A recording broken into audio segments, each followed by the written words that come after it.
Good morning दोस्तों। सुबह की गर्मा गर्म चाय के साथ मैं हूं आपका दोस्त ऋतुराज। नया दिन है, नई सुबह है, तो नई जानकारियां भी होनी चाहिए। करंट अफेयर्स के साथ, डेली का करंट अफेयर्स के साथ मैं आपके लिए लेकर आया हूं क्विज। सब्सक्राइब करिए मेरे चैनल को। अगर वीडियो पसंद आए तो लाइक करना ना भूलिए।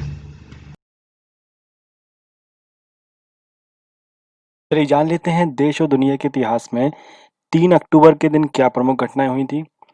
3 अक्टूबर 1957 1657 में फ्रांसीसी सैनिकों ने मैड्रिड पर कब्जा कर लिया था। 1835 में फ्रांस और छठे कैरल सम्राट ने शांति समझौते पर हस्ताक्षर किए थे। 1863 में अमेरिका के तत्कालीन राष्ट्रपति अब्राहम लिंकन ने अमेरिका में थैंक्स गिविंग डे मनाए जाने की घोषणा की थी। 1994 में सुरक्षा परिषद की स्थायी सदस्यता के लिए भारत ने अपना औपचारिक दावा पेश किया था।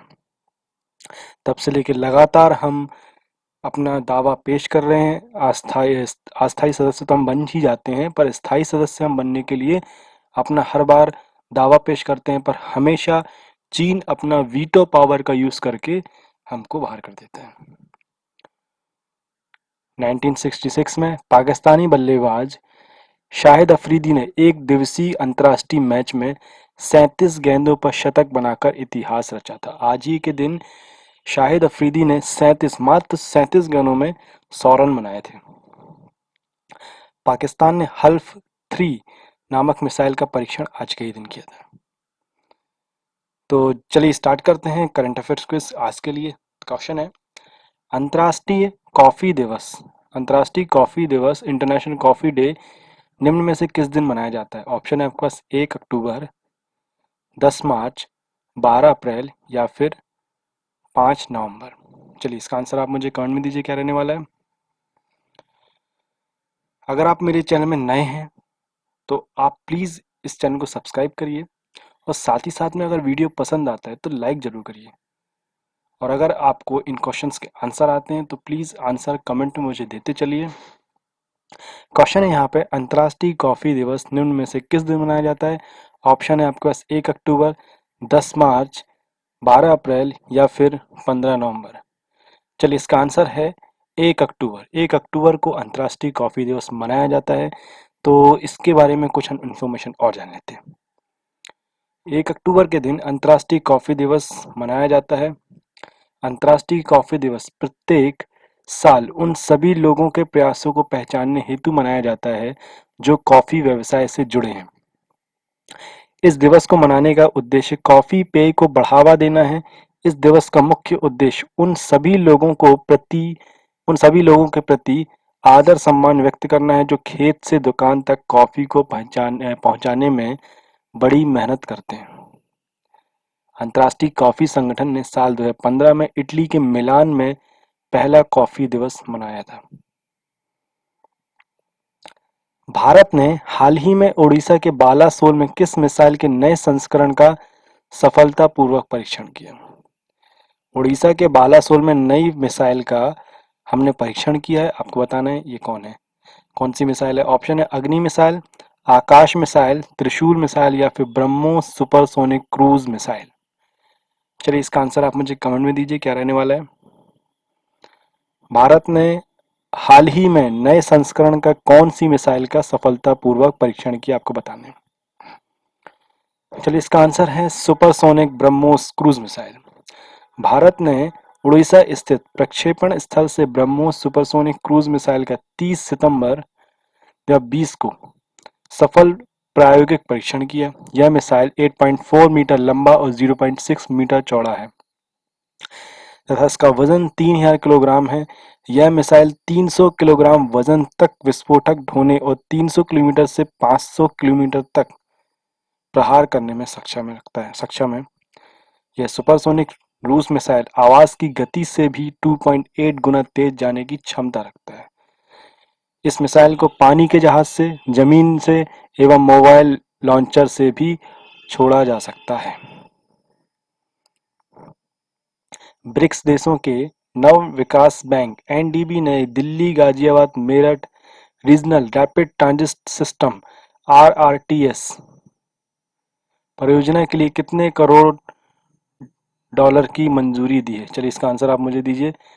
Regional rapid transit system RRTS परियोजना के लिए दिल्ली, गाजियाबाद, मेरठ कितनी किस मतलब आपको बताना है कि ब्रिक्स देश के नव विकास ADB ने कितने पैसे दिए हैं, यहाँ पे कितने करोड़ डॉलर रुपए का कर्ज की मंजूरी दी है। यहाँ पर बताना है आपको Delhi, Ghaziabad, Meerut regional rapid transit system, जिसको RRTS परियोजना भी बोला जाता है। ऑप्शन है आपके पास 50 करोड़, 40 करोड़, 30 करोड़ या फिर 20 करोड़। चलिए इसका आंसर कमेंट में दीजिए क्या रहने वाला है। कितने करोड़ रुपए का कर्ज जो है वो मंजूर किया है? चलिए आंसर है 50 करोड़ डॉलर। ब्रिक्स देशों के नव विकास बैंक NDB ने Delhi, Ghaziabad, Meerut rapid transit system RRTS परियोजना के लिए 50 करोड़ डॉलर और मुंबई मेट्रो के लिए 24.1 करोड़ डॉलर कर्ज की मंजूरी दी है। दिल्ली, गाजियाबाद, मेरठ RRTS परियोजना के लिए मंजूर किए गए 50 करोड़ डॉलर का उपयोग राष्ट्रीय राजधानी क्षेत्र परिवहन निगम लिमिटेड NCRTC तीव्र रेल गलियारा के विकास के लिए करेगा। यह गलियारा दिल्ली को उत्तर प्रदेश के गाजियाबाद और मेरठ से जोड़ेगा। RRTS की कुल लंबाई 82.15 किलोमीटर होगी। चलिए नेक्स्ट क्वेश्चन है, केंद्र सरकार की तरफ से अंतर्राष्ट्रीय यात्री उड़ानों को कब तक के लिए निलंबित कर दिया गया? आपको बताना इंटरनेशनल जो फ्लाइट्स हैं उनको कब तक के लिए निलंबित कर दिया है। ऑप्शन है आपके पास 15 अक्टूबर, 31 अक्टूबर, 10 नवंबर या फिर 2 दिसंबर। केंद्र सरकार ने अंतर्राष्ट्रीय यात्री यानों को उड़ानों को कब तक के लिए निलंबित कर दिया? चलिए इसका आंसर दीजिए कमेंट में क्या रहने वाला है। चलिए इसका आंसर है 31 अक्टूबर। 31 अक्टूबर तक के लिए बैन कर दिया गया है। अब कुछ डिटेल्स और देख लेते हैं। केंद्र सरकार ने नियमित अंतर्राष्ट्रीय उड़ानों पर, अभी उड़ानें उड़ रही हैं पर ये नियमित नहीं है, यहाँ पर सरकार के द्वारा संचालित की जाने वाली जो उड़ानें हैं जिनको हम अपने इंडियन सिटीजन्स को जो विदेशों में रह रहे हैं किसी कारणवश वजह से नहीं आ पा रहे थे, तो उन सभी को हम यहाँ पर वापस लेके आने के लिए लगे हुए हैं। तो वो जो है हमारा वंदे भारत मिशन जो है उसके तहत वहाँ पे फ्लाइट चल रही हैं, पर रेगुलर नहीं चल रही हैं जैसी चला करती हैं। तो उसके लिए प्रतिबंध लगाया कब तक के लिए? 31 अक्टूबर तक बढ़ा दिया है। इससे पहले 30 सितंबर तक नियमित अंतर्राष्ट्रीय उड़ानों पर प्रतिबंध किया गया था। देश में अंतर्राष्ट्रीय उड़ान का नियमित परिचालन 22 मार्च से बंद है। पूर्णबंदी के दौरान 25 मार्च से सभी घरेलू यात्री उड़ानों पर भी रोक लगा दी गई है। 2 महीने बाद से नियमित घरेलू यात्री उड़ानों का परिचालन शुरू हो गया, लेकिन अंतर्राष्ट्रीय उड़ानों पर अभी प्रतिबंध जारी है। अमेरिका की निजी इक्विटी कंपनी सिल्वरनेक पार्टनर्स ने हाल ही में रिलायंस रिटेल में कितने करोड़ रुपए का अतिरिक्त निवेश करने की घोषणा की है? अमेरिका की निजी equity company Silver Lake partners SLP ने हाल ही में रिलायंस रिटेल में कितने करोड़ रुपए का अतिरिक्त निवेश करने की घोषणा की है? चलिए इसका आंसर आप मुझे कमेंट में दीजिए। रिलायंस रिटेल में कितने करोड़ रुपए ये इन्वेस्टमेंट करना चाहती है? ऑप्शन है आपके पास 1,175 करोड़ रुपए, 2,175 करोड़ रुपए, 1,275 करोड़ रुपए या फिर 1,875 करोड़ रुपए।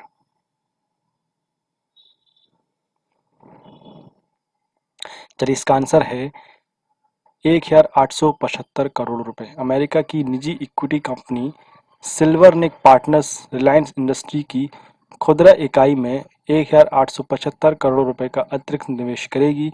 इससे RRVL में सिल्वर लेक और इसके सह निवेशों का कुल निवेश 9,375 करोड़ रुपए हो जाएगा।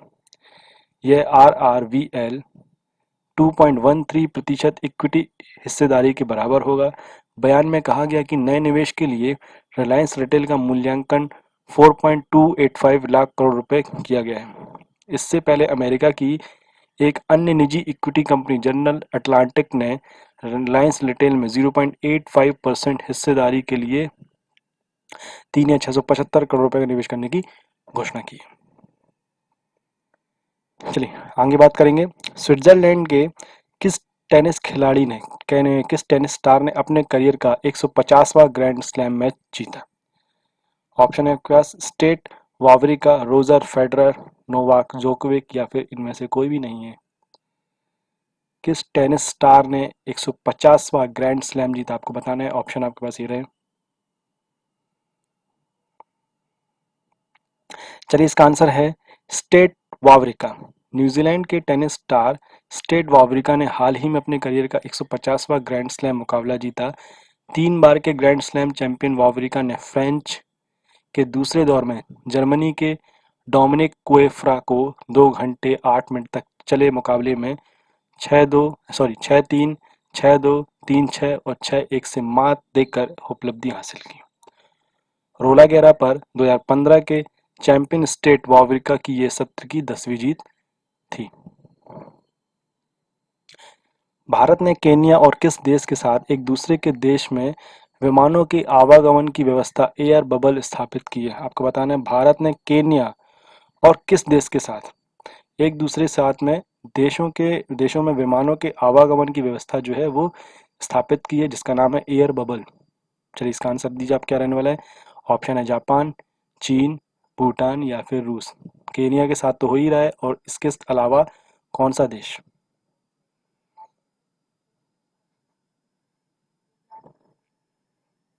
चलिए, इसका आंसर है भूटान। भारत ने केन्या और भूटान के साथ एक दूसरे के देश में विमानों की आवागमन की व्यवस्था एयर बबल स्थापित की है।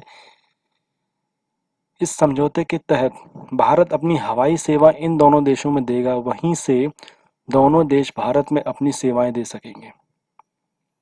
एयर बबल व्यवस्था के अंतर्गत किन्हीं दो देशों में फंसे वहां के नागरिकों को सुरक्षित वापस लाने की प्रक्रिया है।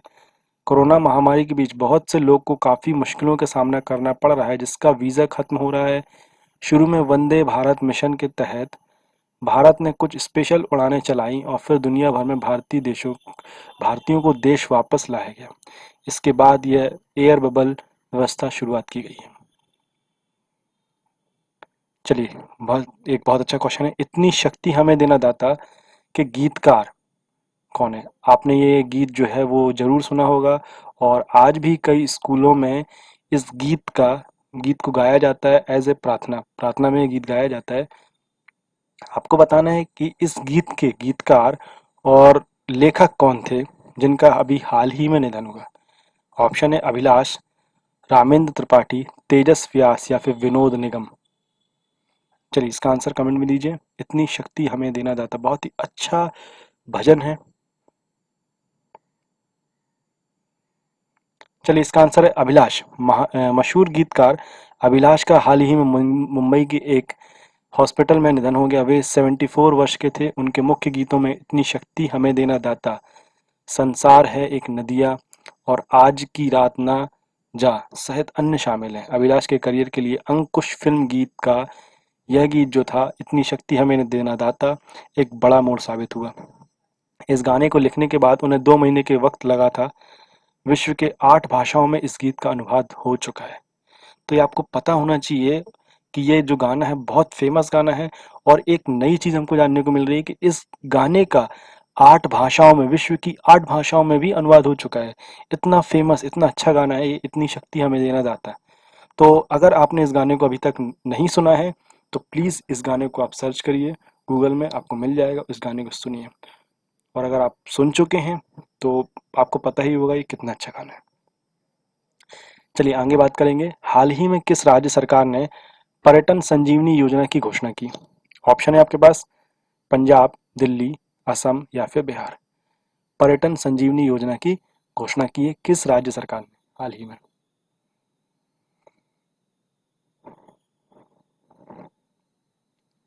चलिए, इसका आंसर है असम।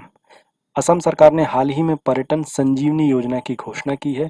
इसके तहत इच्छुक उद्यमी को 1 लाख रुपए से 20 लाख रुपए तक ऋण दिए जाएंगे। असम पर्यटन विकास निगम लिमिटेड के सहयोग से असम सरकार द्वारा आयोजित एक पर्यटन सम्मेलन में इसकी घोषणा करते हुए मुख्यमंत्री सर्बानंद सोनोवाल ने कहा कि इस योजना की कल्पना उद्यमी को सशक्तिकरण देने के लिए की गई है। तो यहाँ पर पंजाब सरकार ने असम सरकार ने एक घोषणा चालू की जिसका नाम था यहाँ पे क्या, पर्यटन संजीवनी योजना, जिसका काम क्या है, जो पर्यटन से जुड़े हुए जो लोग हैं उनको, जो लोग मतलब उद्यमी हैं, उनको 1 लाख से लेकर 20 लाख रुपए तक का ऋण देने की यहाँ पे योजना बनाई गई है, जिससे कि वह अपना रोजगार आगे बढ़ा सकें। और वो रोजगार तो बढ़ेगा ही साथ में जो पर्यटन है असम सरकार का, उसमें भी इजाफा होने वाला है। इसको देखते हुए उन्होंने यहाँ पे ये जो योजना थी वो चालू की। अंतर्राष्ट्रीय वृद्धजन दिवस, international day of older person, निम्न में से किस दिन मनाया जाता है? ऑप्शन है आपके पास 10 जनवरी, 12 मार्च, 1 अक्टूबर या फिर 25 नवंबर। अंतर्राष्ट्रीय वृद्धजन दिवस, international day of older person. चलिए इसका आंसर कमेंट में दीजिए क्या रहने वाला है।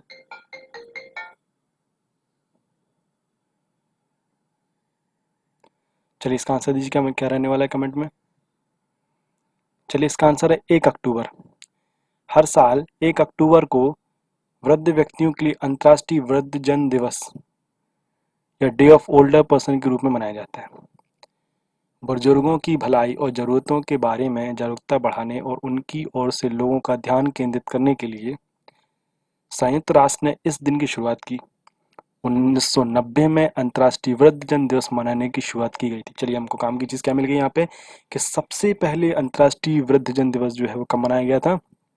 1 अक्टूबर 1990 को मनाया गया था। चलिए ठीक है। बुजुर्गों के साथ होने वाले दुर्व्यवहार और अन्याय पर रोकथाम के लिए यह दिवस मनाने की निर्णय लिया गया। चलिए आगे बढ़ेंगे नेक्स्ट क्वेश्चन की तरफ। तो ये हो गया हमारा क्या, आज का करंट अफेयर्स की क्विज हमने देख लिए। अब हम देख लेते हैं कुछ आर्टिकल्स के बारे में जो कि हमारे न्यूज़पेपर में चल रहे हैं, और हमको ये सारे पता होने चाहिए क्योंकि इन्हीं से ही हमारे करंट अफेयर्स बनते हैं, क्वेश्चन तैयार होते हैं जो कि हमारे एग्जाम में आते हैं। भारत और नीदरलैंड ने किए डीकार्बनाइजेशन के समर्थन में स्टेटमेंट ऑफ इंटेंट पर हस्ताक्षर किए। आपको ये बता दूं मैं कि भारत के नीति आयोग और नीदरलैंड के दूतावास नई दिल्ली ने स्वच्छ और अधिक ऊर्जा को हासिल करने के लिए डीकार्बनाइजेशन, चलिए काम की चीज क्या मिल गई, स्वच्छ और अधिक ऊर्जा के लिए डीकार्बनाइजेशन और ऊर्जा संक्रमण एजेंडा का समर्थन करने के लिए SOI स्टेटमेंट ऑफ इंटेंट पर हस्ताक्षर किए। इन दोनों देशों के द्वारा ये हस्ताक्षर 28 सितंबर 2020 को किए गए थे।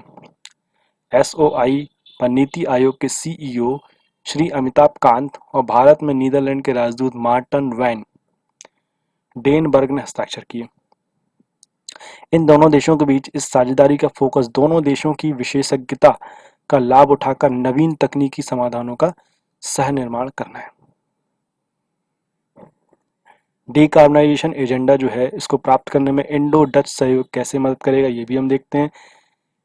नीति आयोग के उपाध्यक्ष डॉक्टर राजीव कुमार के अनुसार कम कार्बन तकनीकों में डच विशेषज्ञता के साथ संयुक्त रूप से लागत प्रभावी तरीके से उच्च तकनीकी समाधान को तैयार करने में भारत की विशेषज्ञता के आगे इंडो डच सहयोग को ठोस बनाने में मदद करेगी। ये दोनों देश डीकार्बनाइजेशन और ऊर्जा संक्रमण एजेंडा हासिल करने के लिए सफलतापूर्वक काम करेंगे। नीति आयोग के CEO श्री अमिताभ कांत ने आगे यह भी कहा कि इस साझेदारी में भारी संभावनाएं देखते हुए जलवायु परिवर्तन और ऊर्जा संक्रमण के व्यापक विषय के भीतर विषयगत क्षेत्र के तहत नीदरलैंड के साथ ये साझेदारी इन दोनों देशों के सतत विकास प्राप्त करने के लिए प्राकृतिक समन्वय स्थापित करने में मदद करेगी। तो यहाँ पे 2-3 चीज़ें हमको मिल गई यहाँ पे कि यहाँ पे दोनों के देशों के बीच में सतत विकास होना चाहिए, प्राकृतिक समन्वय भी बनना चाहिए और साथ ही साथ में ऊर्जा का संक्रमण को हमको रोकना है। ये सारी चीज़ों को ध्यान में रखते हुए यहाँ पे इंडो डच सहयोग बनाया गया डीकार्बनाइजेशन एजेंडा पे। चलिए आगे बढ़ते हैं। जनरल अटलांटिक ने मुकेश अंबानी की रिलायंस इंडस्ट्री में 498.31 मिलियन डॉलर का निवेश किया। भारत की रिलायंस इंडस्ट्रीज लिमिटेड ने 30 सितंबर 2020 को ये सूचित किया कि एक निजी इक्विटी फर्म जनरल अटलांटिक खुदरा क्षेत्र में 0.84% हिस्सेदारी के लिए रिलायंस रिटेल वेंचर्स, जिसको हम RRVV बोलते हैं, में 36.75 बिलियन रुपए का निवेश करने के लिए तैयार है। ये नवीनतम निवेश भारत की सबसे मूल्यवान कंपनी के शेयरों में 1% तक बढ़ा देगा। इस निजी इक्विटी फर्म के साथ होने वाला यह नया सौदा अंबानी की अगुवाई वाली कंपनी की विस्तार योजनाओं में निवेशकों की बढ़ती दिलचस्पी पर बल देगा, क्योंकि इसका लक्ष्य मुख्य तेल और गैस कारोबार से अलग होना है। चलिए जान लेते हैं अंतर्राष्ट्रीय कॉफी दिवस के बारे में, कुछ डिटेल्स हम देख लेते हैं। अंतर्राष्ट्रीय कॉफी दिवस प्रतिवर्ष 1 अक्टूबर को मनाया जाता है। अंतर्राष्ट्रीय कॉफी दिवस प्रत्येक साल उन सभी लोगों के प्रयासों को पहचानने के लिए मनाया जाता है जो कॉफी व्यवसाय से जुड़े हैं। इस दिवस को मनाने का उद्देश्य कॉफी पेय को बढ़ावा देना है। इस दिवस का उद्देश्य सभी लोगों के प्रति आदर सम्मान व्यक्त करना जो खेत से लेकर दुकान तक कॉफी पहुंचाने हेतु बड़ी कड़ी मेहनत करते हैं। अंतर्राष्ट्रीय कॉफी संगठन ने 2015 में इटली के मिलान में पहला कॉफी सम्मेलन या कॉफी दिवस मनाया था। अब जान लेते हैं कॉफी के बारे में कुछ इंपॉर्टेंट चीजें जो शायद आपको पता होंगी। क्या बता रहे हैं देख लेते हैं। इथोपिया के एक बकरी चराने वाले एक काल्दी नाम के व्यक्ति ने विश्व में सबसे पहले कॉफी बीन्स की खोज की थी। तो चलिए हमको काम की चीज क्या मिल गई, इथोपिया में कॉफी का जन्म हुआ था। ठीक है। अंतर्राष्ट्रीय रिपोर्टों के अनुसार कॉफी तेल के बाद दुनिया में दूसरा सबसे अधिक कारोबार किए जाने वाला उपयोगी वस्तु है। चलिए यहाँ पे हमको एक नई चीज मिली कि हम तो ये जानते हैं कि तेल जो है सब जगह इसका व्यापार होता है, परंतु अब यहाँ पे हमको एक चीज और मिल गई। यहाँ पे तेल के बाद कॉफी जो है वो दुनिया में सबसे ज्यादा अधिक कारोबार करने वाली वस्तु है। भारत विश्व का 6वां सबसे बड़ा कॉफी उत्पादक देश है। भारत विश्व की कुल 4% कॉफी का ही उत्पादन करता है। विश्व में कॉफी का सबसे बड़ा उत्पादन ब्राजील, वियतनाम, कोलंबिया, इंडोनेशिया और इथोपिया में किया जाता है। भारत में कॉफी के सबसे बड़े उत्पादक राज्य कर्नाटक 71%, केरल 21% तथा तमिलनाडु 5% है। भारत में उत्पादित की जाने वाली कॉफी का 70 से लेकर 80% हिस्सा जो है वो निर्यात किया जाता है। भारत के कॉफी उत्पादन के शीर्ष खरीदार इटली, रूस और जर्मनी है। भारत में रोबस्टा कॉफी तथा अरेबिका कॉफी का उत्पादन बड़े पैमाने पर किया जाता है। भारत ने साल 2017-18 के दौरान 3.16 लाख टन कॉफी का उत्पादन किया और निर्यात जो था 3.92 लाख टन किया था। भारतीय कॉफी विश्व भर में सबसे अच्छी गुणवत्ता की कॉफी मानी जाती है, क्योंकि इसे भारत में छाया में उगाया जाता है। इसके बजाय विश्व भर में अन्य जगहों पर कॉफी को सीधे सूर्य की प्रकाश में ही उगाया जाता है, तो हमारे यहाँ पे कॉफी को छाया में उगाया जाता है।